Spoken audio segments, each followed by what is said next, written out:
बिस्मिल्लाहिर्रहमानिर्रहीम। अस्सलाम वालेकुम वीवर्स, मैं वेलकम करती हूँ आपका अपने यूट्यूब चैनल ड्रेसिंग मेनिया पर। अपनी पिछली वीडियो में मैंने आपसे रिवर्सिबल कोटी की कटिंग और स्टिचिंग शेयर की थी। आज उसी की लॉन्ग मैक्सी की कटिंग और स्टिचिंग आपसे शेयर करने जा रही हूँ।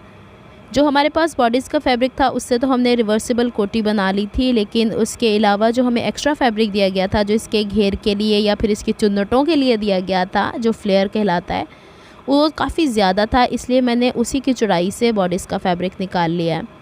इस वक्त ये 24 इंच चौड़ा और लंबाई में जितना लंबा कपड़ा था मेरे पास वो मैंने इस्तेमाल कर लेना है, और इसी के अंदर से मैंने यहाँ से इसकी पेटी फ्रंट एंड बैक पोर्शन निकाल लेना है। तो यहाँ पे जो मैंने फैब्रिक 24 इंच चौड़ा निकाला है, इसे मैंने ट्राई ग्रुप पे फोल्ड किया है। फिर इसके बाद जो मैंने ये कोटी बनाई है, इसकी लंबाई से एक्चुअल पेटी जो होगी वो थोड़ी छोटी होगी, ताकि जब इसे ऊपर वेयर किया जाए तो इसके जोड़ जब लगेगा, जहाँ पे इसका फ्लेयर नीचे की तरफ अटैच होगा, वो इसमें छुप जाए। तो मैंने यहाँ तकरीबन 16 इंचज़ के करीब लंबी सिलाई का मार्जिन रखने के अलावा फ्रंट पीस अलग किया है। चूँकि इसका पैटर्न ऐसा है कि पत्तियाँ ऊपर नीचे हैं, तो फिर मैंने इसका बैक का पीस भी इसी तरीके से सेपरेट कर लिया है, जिसमें हमें फूलों का ख्याल रखना हो। साइड से जो कपड़ा बचा है गले में इस्तेमाल कर लेंगे। अब हम बॉडीज़ की कटिंग करते हैं। दोनों पीसेस एक ही जितनी चौड़ाई और लंबाई के हैं। तीरा मैंने 8 इंच रखा है, आर्म होल की डेप्थ मैंने 8 इंच रखी है। फिर इसके बाद यहाँ पे गले की चौड़ाई तकरीबन 3 इंच रखी है, क्योंकि ये 15 इयर्स ओल्ड गर्ल का ड्रेस है, इसलिए गला थोड़ा छोटा ही रखेंगे। फिर यहाँ पे शोल्डर स्लोप मैंने 1/2 इंच रखा है, और इसे गले की चौड़ाई से इस तरीके से हम लोगों ने मिला दिया है। पूरा आर्म होल जो 8 इंच था उसका हाफ़ किया है, 1/2 इंच अंदर की तरफ लेके इसको ऊपर शोल्डर की तिरछान से मिलाना है। यहाँ पे 1 इंच अंदर की तरफ रख के पहले मैंने चेस्ट की फ़िटिंग ज़रूर मार्क कर लेनी है 10 इंचज़। अच्छा, ये कपड़ा चूँकि आढ़ा उस पे है, तो मुझे इसमें फ़िटिंग थोड़ी लूज़ रखना पड़ेगी, नहीं तो पहनने में दिक्कत होती है। तो फ्रंट और बैक आर्म होल की हम लोगों ने यहाँ पे मार्किंग्स कर दी हैं, और यहाँ पे कमर की फ़िटिंग मैं रख रही हूँ 9 इंच, क्योंकि थोड़ी लूज़ ही अच्छी लगेगी। तो यहाँ पे जो चेस्ट मार्क किया है उसको मैंने जो कमर का नाप है इससे मिला दिया, और इसके बाहर 1 इंच का मार्जिन रख के स्ट्रेट कर दिया है। अब ये थोड़ा सा हल्का सा नीचे से टेढ़ा था, इसे मैंने सीधा किया है। दोनों कपड़ों के ऊपर, यानी जो फ्रंट और बैक बॉडी साइज़ पे बैक आर्म होल के हवाले से हमने कटिंग की, साइड की फ़िटिंग कट की, ऊपर से शोल्डर स्लोप को कट किया, बॉटम से हम लोगों ने इसके हिस्से को स्ट्रेट कर दिया। फिर फ्रंट का जो निशान है इसे हमने बैक के ऊपर भी ट्रांसफ़र करना है। चाहे तो आप यहाँ पे कट लगा लें, चाहे तो आप लोग इस तरीके से निशानात लगा लें, या आप पे डिपेंड करता है। और फ्रंट वाला बॉडीज़ का पीस अलहदा करने के बाद इसके ऊपर हमने फ्रंट आर्म होल की जो डेप्थ है उसकी कटिंग कर लेनी है। अच्छा, यहाँ पे मैंने क्योंकि कोई एक्स्ट्रा मार्जिन नहीं रखा, तो गले की चौड़ाई जो थी वो 3 इंच और गहराई मैंने यहाँ पे 5.5 इंच रखी है। इसके ऊपर अपनी मर्ज़ी का कोई भी नेकलाइन बनाया जा सकता है, लेकिन मैं थोड़ा सा राउंड शेप जो वी होता है वैसा बनाने के बाद इसके फ्रंट के हिस्से को मैं कट कर दूँगी यहाँ से। इसका फ़ायदा ये होगा कि अगर इसे हम कोटी के साथ पहने तो भी इसकी लुक अच्छी लगे, अगर हम इसे कोटी के अलावा भी मैक्सी को सिंपल वेयर करना चाहें तो भी इसकी यहाँ से लुक अच्छी आनी चाहिए। याद रहे, इसमें कोई एक्स्ट्रा मार्जिन मैंने कपड़े का नहीं रखा। फिर इसके बाद हम लोगों ने इसके देखना है कि कितनी लंबाई आएगी पेटी की तैयार। तो देखें 14.5 इसकी तकरीबन लंबाई पेटी की आ रही है। फिर इसके बॉटम के ऊपर मुझे ये पैच दिया गया था, तो इस पैच की अब हम 14.5 के बाद लेंथ देखेंगे कि कितनी आ रही, क्योंकि इसकी लेंथ मुझे 51 इंचज़ तैयार करनी है। तो यहाँ देखें 14.5 जहाँ इसका ओरिजिनल एंड आ रहा है उसके हिसाब से पूरा 24 इंचज़ तो बॉडीज़ और नीचे के बॉर्डर में ही कवर हो गया है। तो बाकी 51 इंचज़ पूरा करने के लिए मुझे तकरीबन कोई 24 से 25 इंचज़ के करीब एक्स्ट्रा मार्जिन दरकार है, जो कि इसके नीचे हम फ्लेयर की सूरत में या चुन्नट की सूरत में कपड़े को एडजस्ट करेंगे। तो ये तरीका होता है फ़्रॉक की। अब फ़्रॉक लंबी भी बन सकती है, छोटी भी बन सकती है। तो जो पैचेस आपको दिए गए होते हैं उसको और बॉडीज़ को ऐड करने के बाद फिर हम एक्स्ट्रा मार्जिन इसके अंदर कवर करते हैं। तो यहाँ पे तकरीबन मेरे पास को 24 से 25 इंचज़ के करीब था, तो मैंने उसमें थोड़ा सा एक्स्ट्रा मार्जिन इसलिए रख लिया है कि बाद में इसको कटिंग किया जा सकता है, लेकिन अगर कम हुआ ना तो इसको फिर बढ़ाना बड़ा कोई दिक्कत वाला काम हो जाता है। अब ये देखिए, ये तकरीबन जितनी लेंथ मैंने आपको दिखाई है उसी के हिसाब से इसके 2 पीसेस में मैंने डिवाइड कर दिया है, क्योंकि इस तरह की फ़्रॉक्स की साइड की फ़िटिंग अच्छी लगती है। और अगर हम नहीं रखते ना, गोलाई में पूरा सी देते हैं, तो फिर दिक्कत हो जाती है, वहाँ से उठान सी रहती है। ये लेस मैंने लिया है जो इसके बॉटम पे इसको फिनिश करेगी। तो यहाँ पे इस तरीके से बनी कि ऊपर से लगाती हूँ तो इतनी खूबसूरती नहीं आती, तो इसको हम खोल देते हैं जो कि बड़े बखिए से सिली हुई है, और इसके अंदर हम पैच के बॉटम को सैंडविच करेंगे इस तरीके से और इसके ऊपर सिलाई लगाएंगे। इस तरह की लेसेस आपको ऑर्गेन्जा पे बनी हुई मिल रही हैं आराम से। तो चलें अब हम बॉटम के हिस्से की तैयारी करते हैं। अब जो मेरे पास एज है, बॉटम का पैच है, उसके किनारे किनारे से मैंने लेस को रखते चले जाना है और इसके ऊपर मैंने सिलाई करते जाना है। अच्छा, ये लेस से बिल्कुल किनारे पे सिलाई नहीं आएगी। ऑर्गेन्जा जो पीछे की तरफ मुड़ा हुआ है ना, वो आड़ा टेढ़ा है, तो हमने ध्यान से काम करना है। फिर ये जो पैच तैयार हो गया है, इसे हमने जो 2 फ्लेयर के लिए या चुन्नटों के लिए कपड़े काटे हुए हैं फ्रंट एंड बैक के लिए, उसके साथ अटैच कर देना है। इसे अटैच करने के बाद कपड़ा थोड़ा सा ऐसा था पैच वाला जिसके धागे निकल रहे थे, तो मैंने ओवरलॉक कर दिया है, तो वो दोनों पीसेस साइड पे कर दिए हैं। अब यहाँ पे जो आपको पैच नज़र आ रहा है, ये स्लीव का है। स्लीव के आगे भी मैंने ये लेस ली थी लगाने के लिए, और इसको पहले हम स्लीव्स को कंप्लीट कर लेते हैं। पैच के दूसरे सिरे के ऊपर कपड़े का जो एक्स्ट्रा मार्जिन है, इसे बैक की तरफ फोल्ड करना है। स्लीव्स इसके साथ शिफॉन की दी हुई है, उसमें मैं पल्टा नहीं लगाना चाहती। बहुत ही ऑलरेडी इतना कोई हैवी फ्रॉक है, मज़ीद पल्टे लगा के और हैवी करने की ज़रूरत थी नहीं, इसलिए मैंने काफ़ी जगहों पे ओवरलॉक को कंसीडर किया है। स्लीव के ऊपर हम इसे यूँ रखेंगे डिज़ाइन के मुताबिक और इसके किनारे पे हम सिलाई लगा देंगे।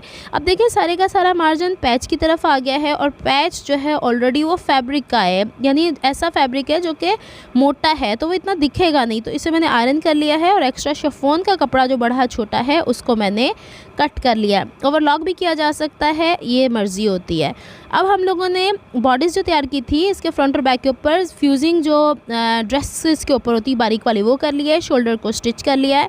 अब बारी आती है कि हम इसके नेकलाइन को कैसे मैनेज करें ना। तो अब हमने पहले शोल्डर को यहाँ पे फ्रंट एंड बैक के पीसेस को स्टिच किया है। बैक गले को इस तरह फोल्ड करके पहले हम कट कर लेंगे, क्योंकि ओवरऑल फ्रंट की पट्टी से, फ्रंट के नेक से बैक की तरफ मैं नेकलाइन एक साथ बना देना चाहती हूँ। गहराई 2.5 इंच रखी है। शोल्डर का सारा मार्जिन जो ऊपर सिलाई का है बैक की तरफ है।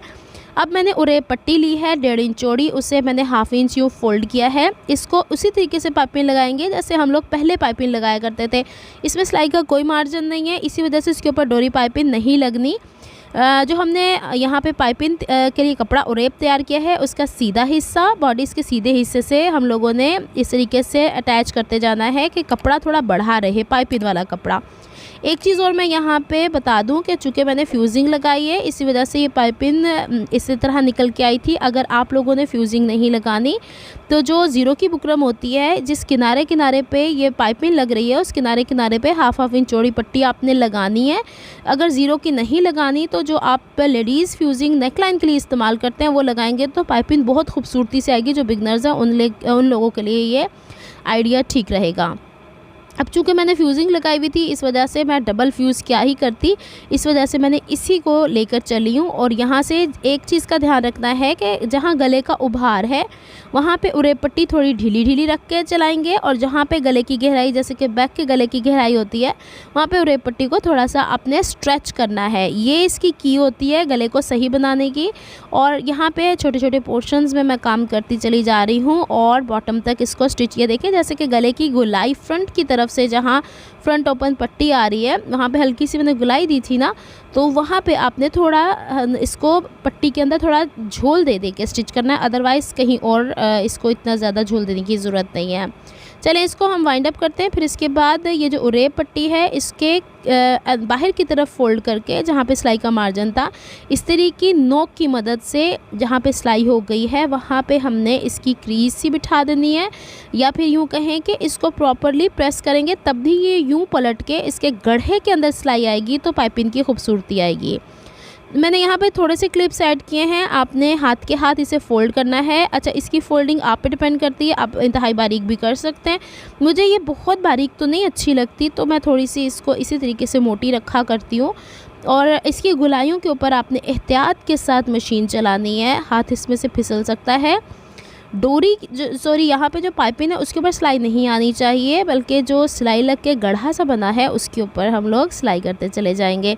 यहाँ पे मैंने गला कंप्लीट कर लिया था, बाकी हिस्सों में मैं तुरपाई करूँगी। इसके फ्रंट वाले हिस्से में मैंने एल शेप में कपड़ा स्टिच करके जो फ्लिप करते हैं उसकी मदद से पट्टी बंद कर दी थी। अब कमर मेरे पास 21 इंच ओवरऑल आ रही है, जिसमें से 1.5 इंच दाएँ 1.5 इंच बाएँ हमारी सिलाई का मार्जिन जाएगा। फ्रंट की तरफ मैं आपको प्लीट डालना बता रही हूँ। पहले आपने 1.5 इंच पहले से फ़ोल्ड करके रख लेना है जितना भी कपड़ा है। फिर इसके बाद आपने देखना है कि 1.5 इंच का मार्जिन निकालने के बाद हमारे पास कमर कितनी चौड़ी है, 18 इंच बची ना, तो 9 इंच आधा आएगा।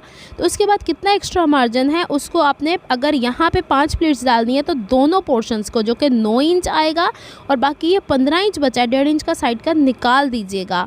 ये जो 15 या 16 इंच बचा है इसे 5 से डिवाइड करना है, और जो हमारे पास एक्चुअल कमर की साइड की फिटिंग के बाद मार्जिन आता है उसको 5 से, अगर अपने 4 प्लेट्स बनानी है तो दोनों को 4-4 से डिवाइड करना है। तो मेरे हिसाब ने पहले 1.5 इंच निकाला, फिर जो 9 इंच था उसको मैंने 5 से डिवाइड किया तो 1.25 इंच का मार्जिन तकरीबन आ रहा था। तो मैंने ऑल्टरनेट निशान लगाए हैं, और जो 15 इंच आ रहा था साइड के ऊपर उसको 5 से डिवाइड किया तो 3 इंच की प्लीट बन रही है। तो प्लीट का साइज़ 3 इंच है, प्लीट के बीच का गैप जो होगा वो 1.25 इंच है, यानी 2 इंच में 1/4 इंच कम है। अब हमने यहाँ पे, अच्छा ये प्लीट्स अपनी मर्ज़ी से आप रफली भी स्टिच कर सकते हो, इधर गैदर्स भी कर सकते हो, मुझे प्लीट्स चाहिए थी। तो मैंने क्या करना है कि सेंटर से बाहर की तरफ इनकी प्लीट्स की डायरेक्शन होगी, 5 आएंगी दाएं तरफ, 5 आएंगी बाएं तरफ, और जो सेंटर वाली है ना वो ऐसे आएगी जैसे कि उसका सर दाएं और बाएं एक साथ ही घूम रहा है, जैसे बॉक्स प्लीट की सूरत होती है ना, वैसे वाली आएगी। तो मैं आपको थोड़ा सा आगे चल के भी दिखा देती हूँ। इसी तरीके से हमने दोनों पोर्शंस को, फ्रंट एंड बैक को तैयार करना है। जैसे ये देखिए ना, जो आपने फुट के नीचे अभी दबी हुई है प्लीट, तो इस तरीके से दाएं और बाएं आ जाएगी। अब इसको मैं जल्दी से स्टिच कर लेती हूँ। स्टिच करने के बाद इसे आपने पहले आयरन करना है। मैंने इसलिए सारी स्टिचिंग इसमें ऐड कर दी है कि कहीं कोई कन्फ्यूजन ना हो कि ये सीते सीते इस तरीके से ओवरलैप हो रही है थोड़ी बहुत। चलें जी, इसको हम जल्दी से कंप्लीट कर लेते हैं। और इसके बाद आपने प्लीट्स जिस तरह स्टिच किए हैं वहाँ हाफ़ एरिया तक आप लोगों ने इससे अच्छे से आयरन करना है, तभी इसके बाद आप लोगों ने इसे मेन बॉडीज़ के साथ अटैच करना है। सेंटर से सेंटर मैच कर लीजिएगा, और जो हमारे पास बॉडी का कपड़ा है उसके हिसाब से आप लोगों ने इसकी यहाँ पे सिलाई लगा देनी है। जितना आपका सिलाई का मार्जिन है, ज़ाहिर सी बात है 1.25 इंच तक तो होता ही है इसके अंदर। यहाँ तक ये सिलाई कंप्लीट हो जाएगी। हो सकता है साइड पे थोड़ा बहुत मार्जिन निकल जाए तो उसे हम हल्का सा तिरछा कट करेंगे। सिलाई का सारा मार्जिन ऊपर पेटी की तरफ ले जाके इसे मैं आयरन कर रही हूँ। यहाँ पे चूँकि मैंने फ्यूजिंग लगाई थी इस वजह से फिटिंग का मार्जिन इसमें से हट गया था, तो 1.5 इंच था, और बॉटम तक भी हमने स्ट्रेट पहले निशान लगाना है, फिर इसके बाद हम लोगों ने इस पर सिलाई लगानी है। अब जो हम साइड की फ़िटिंग कर रहे हैं ये वाली, इसी से इस फ्रॉक की खूबसूरती आती है और साइड वाला हिस्सा अच्छा लगता है। तो कमर जहाँ तक है ना वहाँ पे आपने फ्रंट एंड बैक का ध्यान रखना है, और जो यहाँ पे पैचेस हैं उसकी भी आपने इक्वालिटी का ध्यान रखना है कि कौन सा पोर्शन कहाँ पे बैक और फ्रंट का आपस में मिल रहा है। ये ना हो ना ऊपर नीचे हो रहा हो, लेस कहीं ऊपर हो रही है नीचे हो रही है, यहाँ पे कोई पैच ऊपर नीचे हो रहा है, ऐसा नहीं होना चाहिए। इसी तरीके से दोनों साइड पे हमने फ़िटिंग करनी है। और यहाँ पे हम लोगों ने ये वाला हिस्सा जो है ना कोना, जैसे हम स्लीव्स का फ़ोल्ड करते हैं वैसे इसको फ़ोल्ड कर देना है। फ्रॉक यहाँ पे कंप्लीट हो जाती है। देखिए मैंने दूसरा हिस्सा भी ऐसे ही कंप्लीट कर लिया था।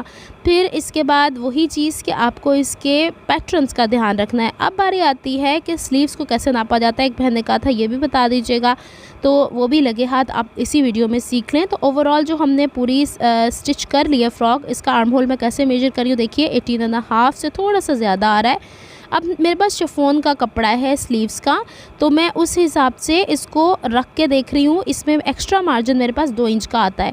जब इसे फ़ोल्ड करती हूँ तो 1 इंच का रह जाएगा। और फिर फ्रंट की तरफ से बाजू मैंने 4.5 इंच रखी है। बाजू 27 इंचज़ लॉन्ग है, इसमें छोटी छोटी चुन्नटें पड़ेंगी।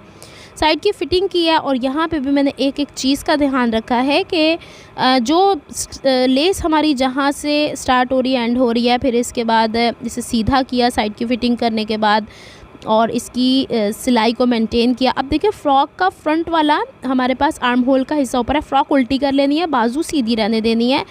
बाजू का भी फ्रंट आर्म होल वाली गहराई ऊपर है, और शर्ट की या फ्रॉक की भी आर्म होल की गहराई ऊपर की तरफ है। मैं हमेशा इसे सिलाई से सिलाई मैनेज करने के बाद फिर इसको स्टिच करती हूँ। शिफॉन चूँकि ये क्रिंकल शिफॉन है, सीते हुए कहीं ना कहीं खुलेगी, तो बहुत ज़्यादा खिंचान से मैंने इसके साथ काम नहीं किया। इसके नीचे अस्तर भी लगाना चाहते तो हम लगा सकते थे। इसको मैं ऐसे कंप्लीट कर लूँगी। अगर आपको मेरी एफर्ट्स पसंद आती हैं तो please like my videos, subscribe to my channel, hit on the notification bell for more updates. इसकी कंप्लीट लुक भी मैं आपसे शेयर कर दूँगी, और इसके साथ सिंपल ट्राउज़र भी बनाया जा सकता है। और चूँकि ये 51 इंचज़ लॉन्ग है, बिल्कुल एंकल लेंथ तक है, तो इसके साथ टाइट्स भी वेयर किए जा सकते हैं, मेरे ख्याल में वो ज़्यादा कॉम्फी रहते हैं। तो अब हम इसको कंप्लीट करते हैं, और जहाँ से हम लोगों ने सिलाई का मार्जिन साइड की फ़िटिंग का और स्लीव की फ़िटिंग का है, उसको हमने आड़ा टेढ़ा करके, उसको ये नहीं कि पूरा ही चौड़ा चौड़ा सिलाई में करना है, उसको तिकोनी शेप बना के इसमें से निकाल देना है। चलें जी, अब हम दूसरी स्लीव को भी इसी तरीके से, लेकिन एक चीज़ का ध्यान रखना है, फ्रंट से बैक की तरफ सिलाई जानी चाहिए। चलें, फ्रॉक की ये कंप्लीट हो गई। इसके सामने हमने बटन्स भी अटैच करने हैं, काले पर्ल के मोती पूरे ओवरऑल लगा दिए जाएंगे। स्लीव्स आपने देख ली हैं, इसकी क्या लुक आ रही है।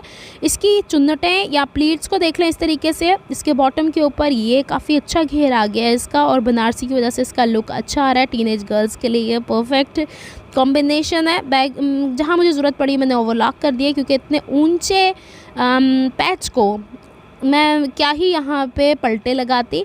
तो ये देखें, लेस को मैंने इस तरीके से लगा दिया। अब कोटी के साथ इसकी लुक ये है, जो बेसिकली इसका मेन ड्रेस था। उम्मीद करती हूँ आपको काफ़ी इन्फॉर्मेशन मिली होगी। मिलती हूँ मैं आपसे नेक्स्ट वीडियो में किसी नए प्रोजेक्ट या आइडिया को लेके।